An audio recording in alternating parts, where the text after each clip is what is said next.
Selamat malam, Shalom, jemaat yang saya kasihi dalam Tuhan Yesus Kristus. Malam hari ini saya akan bicara dengan tema Archegos atau Archegos. Apa sih Archegos itu?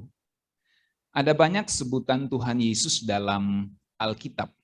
Salah satunya adalah Archegos. Saudara bisa lihat di situ tulisan Yunaninya. Dan saudara bisa lihat yang ini disebut bacaannya. Archaigos. Archaigos. Archaigos. Archaigos. Sebutan Tuhan Yesus sebagai Archaigos ini hanya muncul 4 kali dalam Perjanjian Baru. Archaigos sendiri berarti a chief leader, author, captain, dan prince. Berarti pemimpin utama, a chief leader, author bisa berarti penulis, bisa berarti pengarang, bisa berarti pencipta, atau penggubah, atau pencetus bisa, pada konteks tertentu. Lalu bisa berarti kapten atau kapten, dan prince yang berarti pangeran. Nah, ini menarik saudara ya. Kita akan melihat 4 sebutan Archegos atau 4 kali munculnya Archegos di dalam Alkitab. Yang pertama, Tuhan Yesus disebut dalam Kisah Rasul 3 ayat 15 itu sebagai Archegos kehidupan. Kenapa Tuhan Yesus disebut Archegos kehidupan atau pemimpin kehidupan? Karena dia adalah Hearche atau permulaan atau pencetus ciptaan Allah. Mari kita lihat ayat ini terlebih dahulu. Dalam Kisah 3 ayat 15, firman Tuhan berkata, demikianlah ia pemimpin kepada hidup. Telah kamu bunuh, tetapi Allah telah membangkitkan dia dari antara orang mati, dan tentang hal itu kami adalah saksi. Jadi, jelas sekali bahwa Tuhan Yesus itu disebut sebagai pemimpin kepada hidup.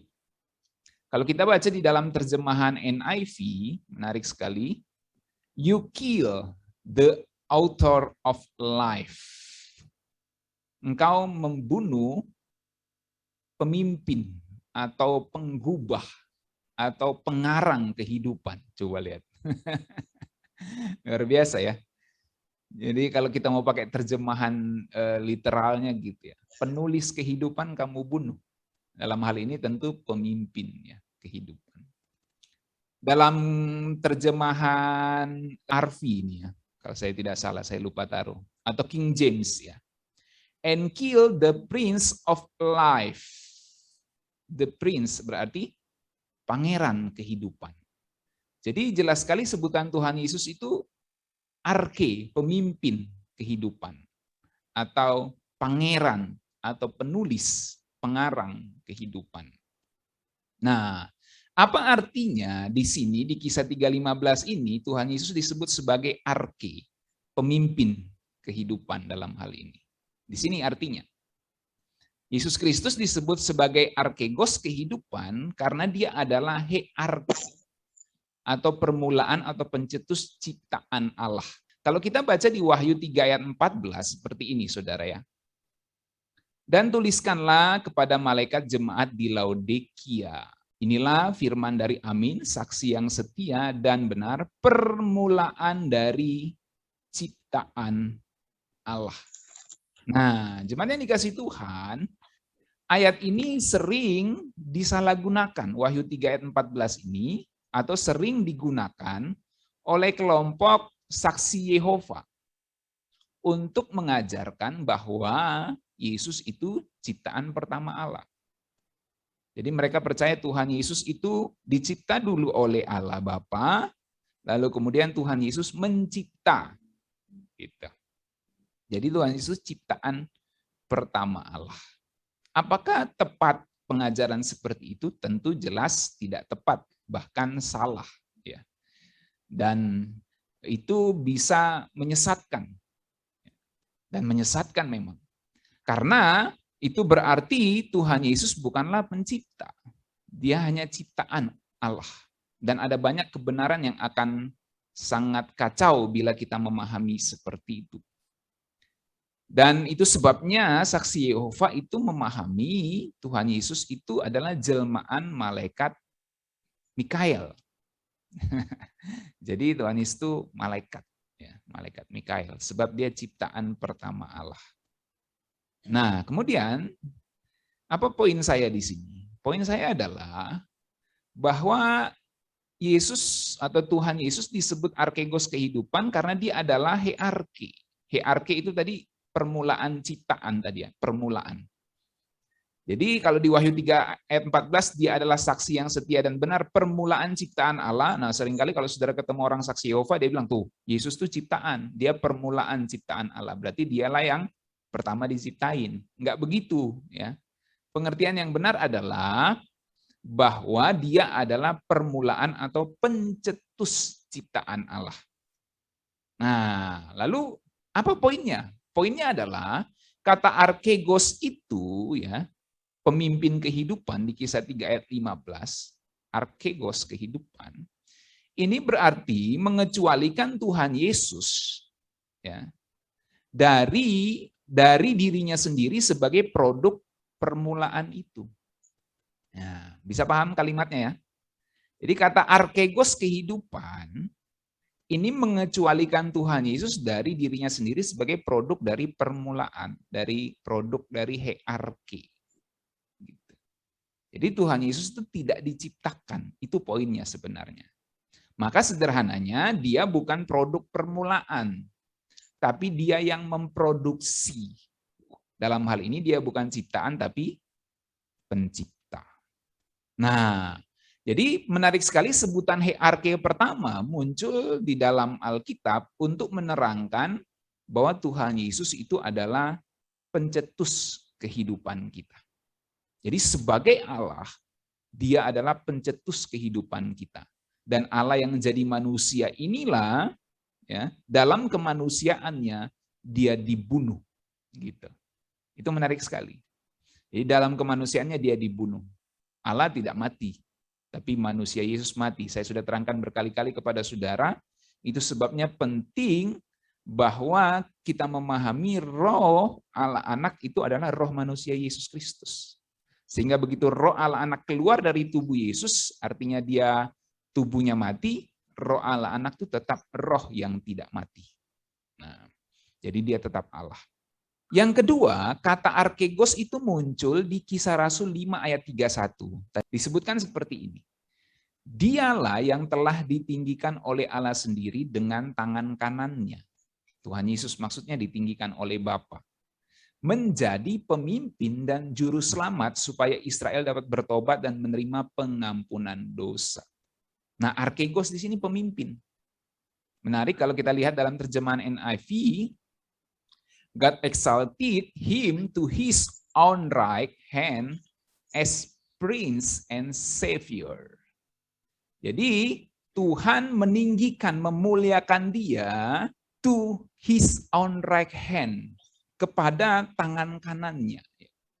Oleh tangan kanannya sendiri, sebagai pangeran. As Prince, sebagai pemimpin, pangeran, dan juru selamat. Nah, ini jelas menunjuk kepada manusia Yesus Kristus itu. Dalam Kisah 5 ayat 31, terjemahan New English Translation, God exalted him to his right hand as leader and savior.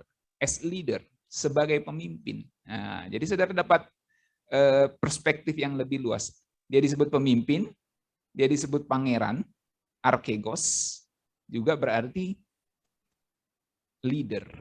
Jadi pangeran tetapi pemimpin. Makanya berhubungan dengan tangan kanan. Ya kan? Kalau kita memandang dalam perspektif Bapa adalah raja, maka dalam hal ini Tuhan Yesus adalah pangerannya.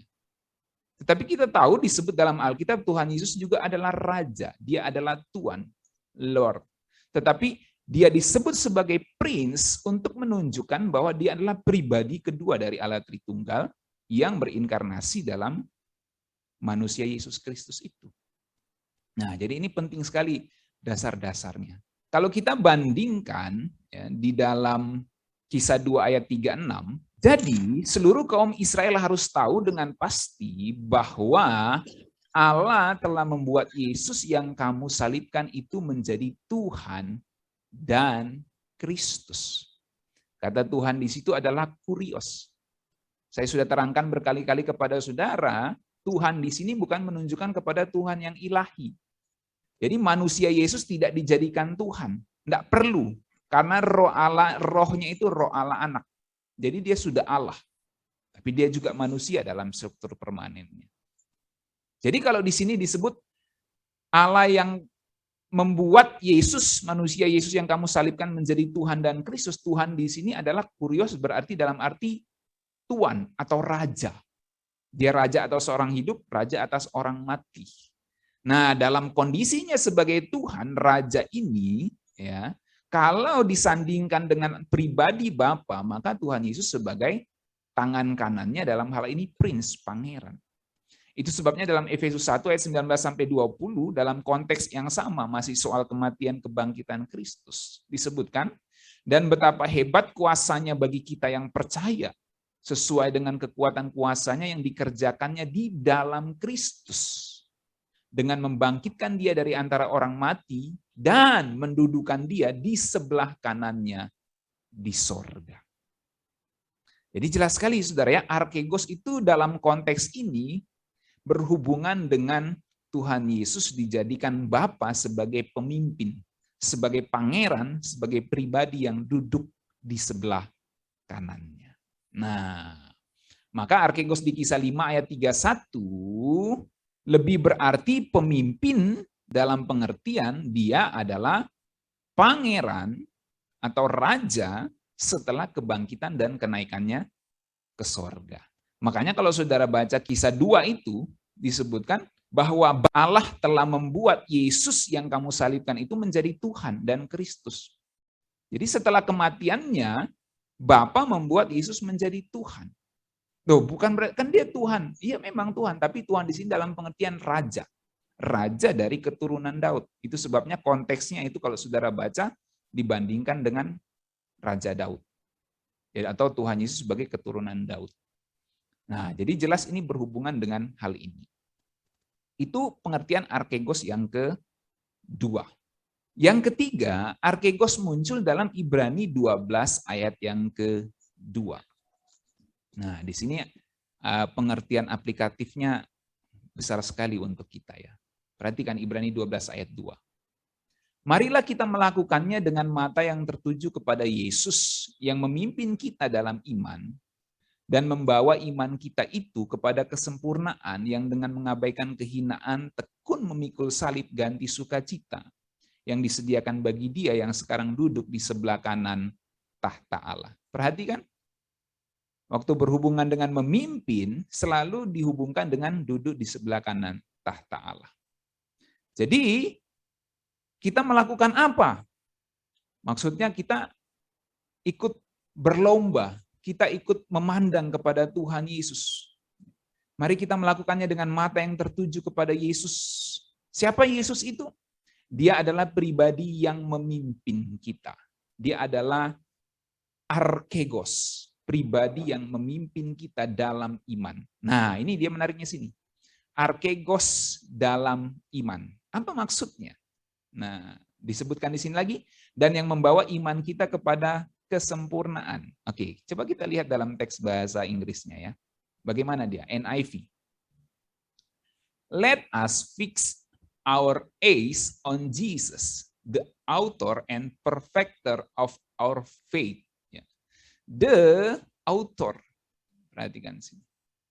Dia adalah pemimpin, dia adalah penggubah, dia adalah pencetus iman. Kalau kita lihat konteksnya di sini, dia lebih cocok kepada pencetus. Pencetus iman, the author and perfecter. Dia pencetus dan penyempurna iman kita. Nah, menarik ya, pencetus dan penyempurna iman kita. Maksudnya apa pencetus dan penyempurna iman kita? Kalau kita lihat konteksnya itu jelas. Nah, ini terjemahan New English Translation bagus sekali.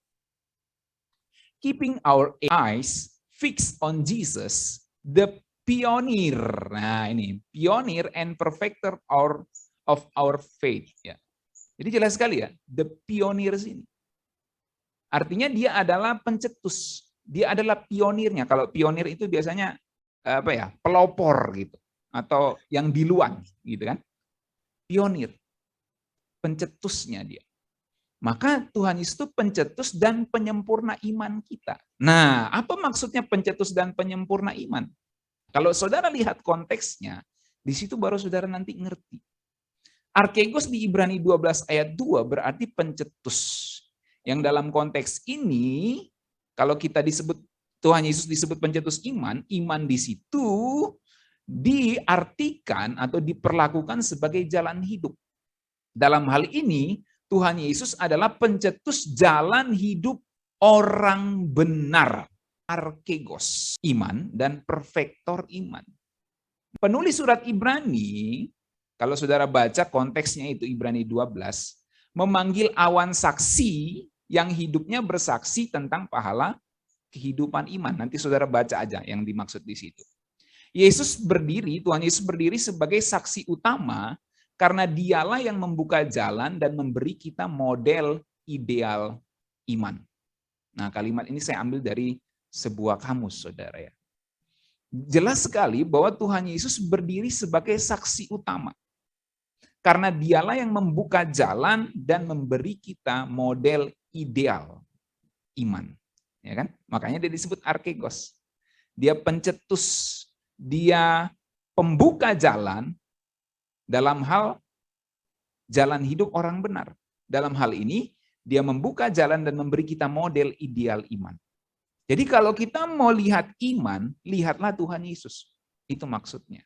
Nah, itu sebabnya kenapa penulis surat Ibrani mendesak para pembacanya untuk mengarahkan pandangan mereka kepada Tuhan Yesus. Marilah kita melakukannya dengan mata yang tertuju kepada Yesus. Oke, ada yang bisa buka Ibrani 12 ayat 1 di Alkitabnya sekarang? Baca dulu Ibrani 12 ayat 1, silakan. Ada Karena kita mempunyai banyak saksi, ya, bagaikan awan yang mengelilingi kita. Marilah kita meninggalkan semua beban dan dosa yang begitu merintangi kita dan berlomba dengan tekun dalam perlombaan yang diwajibkan bagi kita. Ya, jadi kita harus tekun berlomba dalam perlombaan yang diwajibkan bagi kita. Kenapa? Karena kita punya banyak saksi. Gitu. Nah, artinya apa? Saksi-saksi itu juga ya bisa menjalani kehidupan imannya karena mereka melihat kepada Yesus. Maka karena mereka sudah melihat kepada Yesus, di Ibrani 11 itu kan disebutkan tokoh-tokoh iman. Maka di Ibrani 12 kita juga melihat Yesus, gitu loh maksudnya. Nah, memang ada tokoh-tokoh iman perjanjian lama yang tidak melihat Yesus secara langsung. Tapi mereka beriman dan dianggap oleh penulis mereka melihat kepada Yahweh, Tuhan Yesus itu sendiri. Jadi jelas sekali kalau kita mau sempurna dalam iman, kita harus melihat kepada Tuhan Yesus karena dia adalah Archegos kita. Dia adalah pencetus iman. Dalam hal ini, dia adalah pribadi yang menjadi model iman. Tanpa Tuhan Yesus tidak ada model iman yang benar. Itu maksudnya di sini. Oh, Abraham, Pak, model iman yang benar. Abraham perjanjian lama.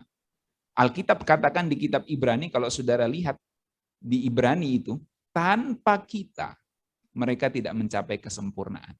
Artinya apa? Orang-orang perjanjian baru itu berperan untuk orang-orang perjanjian lama mencapai kesempurnaannya. Karena apa? Karena kita meneladani Tuhan Yesus. Itu menarik sekali kalau saudara lihat dalam kitab Ibrani itu ya. Artinya iman yang benar itu seperti yang dimodelkan oleh Tuhan Yesus. Gitu. Nah, itu sebabnya dalam Ibrani 2 ayat 10 ya, ini kemunculan yang keempat Archegos.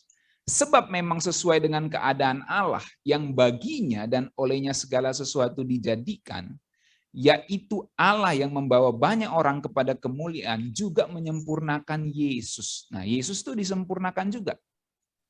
Dengan apa disempurnakan? Dengan penderitaan. Yang memimpin mereka kepada keselamatan dengan penderitaan. Artinya, Bapa menyempurnakan iman Tuhan Yesus dengan penderitaan. Itu maksudnya ayat ini. Jadi Tuhan Yesus itu juga dalam keadaannya sebagai anak Allah, ya, dia Allah yang menderita. Makanya saya setuju, Allah itu menderita dalam diri manusia Yesus Kristus. Kalau kita lihat terjemahan King James Version, ya, lalu langsung saya baca terjemahan bahasa Indonesianya saja. Karena dialah yang untuknya segala sesuatu dan oleh dia segala sesuatu dalam membawa banyak anak kepada kemuliaan untuk menyempurnakan panglima keselamatan mereka melalui penderitaan. Jadi disebut to make the captain of their salvation perfect through sufferings.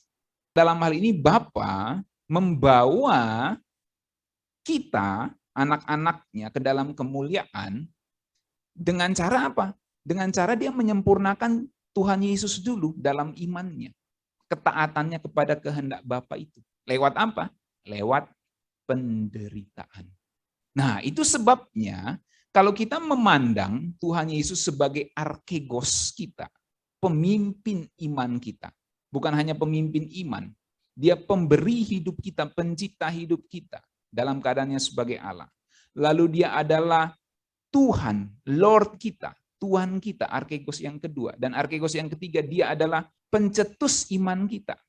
Maka kita harus hidup meneladani dia. Dia yang adalah Allah yang kekal, pencipta kehidupan, mau turun untuk menyelamatkan kita, merendahkan dirinya, mengosongkan dirinya, jadi sama seperti manusia.